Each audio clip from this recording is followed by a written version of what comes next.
반갑습니다, 여러분. 오늘 이 해설 시간에서는 제공된 문헌 자료를 바탕으로 개혁주의 청교도 신학이 바라보는 결혼의 뼈대를 낱낱이 파헤쳐 보려고 합니다. 마치 정교한 건축 설계도를 쫙 펼쳐놓고 보는 것처럼 이 복잡한 신학적 개념들이 어떻게 하나로 맞물려서 견고한 건축물이 되는지 저와 함께 차근차근 짚어보시죠.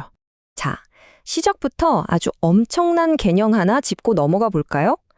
텍스트를 보면 이런 말이 나옵니다. 청교도들은 결혼을 단순히 남녀의 만남 정도로 보지 않았어요.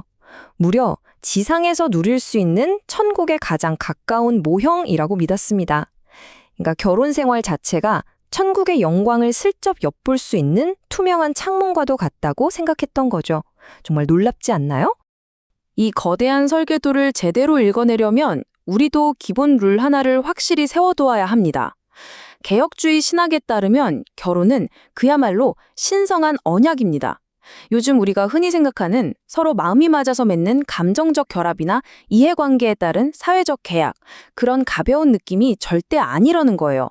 하나님이 창조 질서 속에 직접 제정하신 신성한 제도라는 점, 바로 여기가 이 모든 논의의 출발점입니다. 오늘 우리가 함께 따라가 볼 건축계획 간단히 훑어보겠습니다. 첫 번째, 신성한 언약으로 시작해서 그리스도와 교회, 작은 교회, 실질적인 지침들, 그리고 마지막으로 언약 위에 세워진 집까지 아주 매끄럽게 이어집니다. 그럼 첫 번째 파트, 신성한 언약의 기원과 목적으로 본격적인 기초공사 바로 들어가 보겠습니다. 원문 자료를 읽다 보면 아주 흥미로운 포인트가 등장합니다. 결혼이 사람이 필요해서 뚝딱 고안해낸 발명품이 아니라는 사실을 굉장히 강조하거든요. 인류가 타락하기 전, 그러니까 죄가 아예 없던 그 완벽한 에덴 동산에서 하나님이 직접 만드신 유일한 제도라는 겁니다. 인류 역사상 가장 무결점의 상태에서 그려진 오리지널 설계도라는 뜻이죠. 그렇다면 대체 왜 만들었을까요? 청교도들은 이 질문에 대해 세 가지 근본적인 목적을 제시합니다. 첫째는 뭘까요? 바로 하나님의 영광입니다. 우리들이 행복하게 잘 사는 걸 넘어서 하나님의 신실하심을 세상에 보여주는 거죠. 둘째는 인간의 고립을 해결하고 함께 퍼즐을 맞춰가듯 하나님의 형상을 완성하는 돕는 배필로서의 역할입니다. 셋째는 교회의 든든한 미래를 이어갈 경건한 자손을 양육하는 것이고요. 이 세 가지가 건물을 무너지지 않게 꽉 잡아주는 기초석이 됩니다. 기초가 아주 탄탄해졌네요. 그럼 두 번째 파트, 그리스도와 교회라는 언약적 연합으로 우리 집의 뼈대를 한번 쫙 올려보겠습니다. 여기서 정말 중요한 질문 하나 던져볼게요. 과연 언약은 우리가 일상에서 맺는 계약이랑 뭐가 다를까요? 생각해보세요. 계약은 철저히 조건부잖아요? 조건이 깨지면 관계도 끝입니다. 하지만 텍스트가 설명하는 언약은 차원이 다릅니다.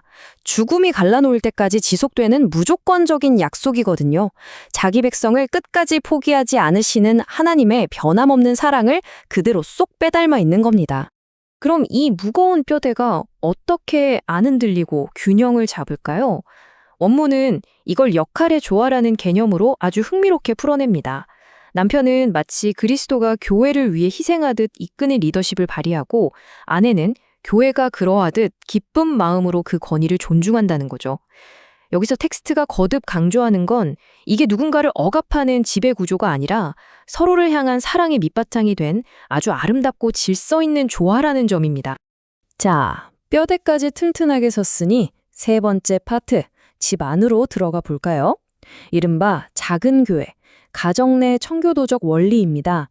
청교도 사상에서는 이 집 안의 삶, 그러니까 가정 내부를 진짜 중요하게 봤습니다.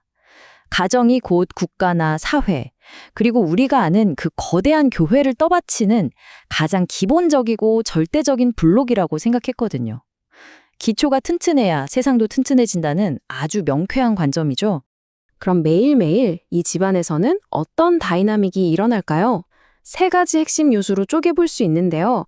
먼저 남편이 영적 제사장으로서 예배를 이끄는 영적 리더십이 있고요. 두 번째로는 천국을 향해 뚜벅뚜벅 함께 걸어가는 영적 전우로서의 끈끈한 동료애가 있습니다. 마지막으로 진짜 흥미로운 게 바로 이 절제된 사랑입니다. 육체적 정서적 사랑을 하나님이 주신 거룩한 선물로 맘껏 누리되 배우자를 하나님보다 앞세우는 우상 숭배는 딱 선을 긋고 경계하는 거죠. 엄청난 밸런스 아닌가요? 내부도 정말 알차게 채워졌네요. 이제 네 번째 파트, 이 소중한 공간이 무너지지 않게 밖에서 지켜줄 실질적 지침과 성결, 보호 경계선으로 넘어갑니다. 자료를 꼼꼼히 보면 이 작은 교회를 안전하게 감싸기 위한 3가지 철벽 방어선이 나옵니다. 첫째는 주 안에서의 결혼이에요. 둘이 똑같은 신앙의 베이스 캠프 위에 서 있어야 한다는 거죠. 둘째는 철저한 성적인 순결입니다. 이 거룩한 선물은 반드시 결혼이라는 안전한 울타리 안에서만 지켜져야 하거든요. 셋째는 극도로 예외적인 성경적 사유가 아니고서는 이혼을 강력히 막아내는 불가분성입니다. 이 3개의 튼튼한 벽이 언약의 집을 완벽하게 보호해줍니다. 어느덧 마무리할 시간이네요. 5번째 파트, 언약 위에 세워진 집입니다. 한 걸음 뒤로 물러서서 이 멋지게 완성된 건축물을 한번 바라보시죠. 원문 자료가 우리에게 말해주는 최종적인 결론은 이겁니다. 그리스도인의 결혼은 그저 우리 둘이서 오순도순 잘 먹고 잘 살자는 데서 끝나지 않습니다.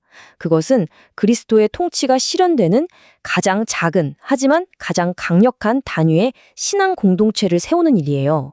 그리고 이걸 통해 지켜보는 세상 사람들에게 아, 하나님의 사람이 진짜 저렇게 신실하고 놀랍구나 하고 묵묵히 증명해내는 거룩한 소명이라는 겁니다.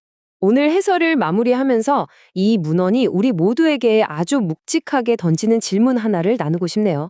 극단적인 개인주의, 그리고 모든 쉽게 맺어지고 쉽게 깨지는 이 가벼운 현대 문화 속에서 우리는 이 위대한 성경적 언약의 비전을 과연 어떻게 지켜낼 수 있을까요? 그리고 더 나아가 지금 당장 우리 집안에서부터 이런 영적인 질서를 어떻게 세워나갈 수 있을까요? 한 번쯤 깊이, 아주 깊이 고민해 보실 만한 주제인 것 같습니다. 그럼 오늘 해설은 여기서 마치겠습니다. 함께 해주셔서 감사합니다.